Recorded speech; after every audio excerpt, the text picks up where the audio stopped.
Dit binnen Piet en Farshid. Een combinatie van trainer en zijn pupil.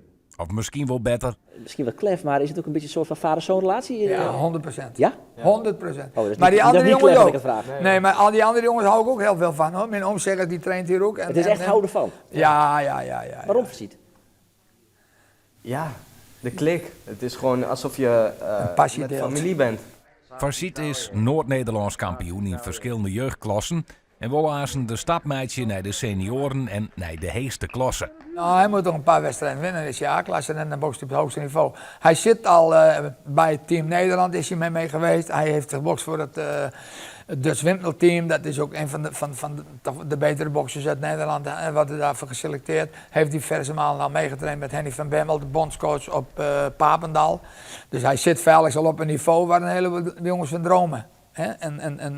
En hij doet dat. Ben je dan in je leeftijdsklasse een van de beste van Nederland? Oh. Ja, Ja. 100%.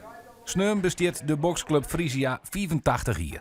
En daarom organiseren ze een gala in Salenschaaf. Frisia-talent Farshid Bos bokst een wedstrijd tegen Luc Elzinga. Hij bokst nou tegen een jongen, dan heeft hij met 3-0 van verloren met de Nederlandse kampioenschappen voor jeugd. De vraagt hij zelf om tegen die jongen te boksen. Hij zegt, daar wil ik wel tegen boksen. Dat is komende zaterdag. Dat is komende zaterdag. Dan heb je 3-0 van verloren. Ja. En dan ga je nu weer tegen boksen. Ja. Ja. Waarom doe je dat? Ja, ik wil revanche en nu ga ik winnen. Dus Oh, Zo hoort het. dat weet je zeker. ja. En mocht je twijfelen over Farshid zijn tarriering, net nedig, want Piet weet precies wat er gebeuren moet. Nou, hij moet heel hard werken en gehoorzaam blijven en vroeg op bed. En met de hand boven de deken slapen, anders komt het niet goed.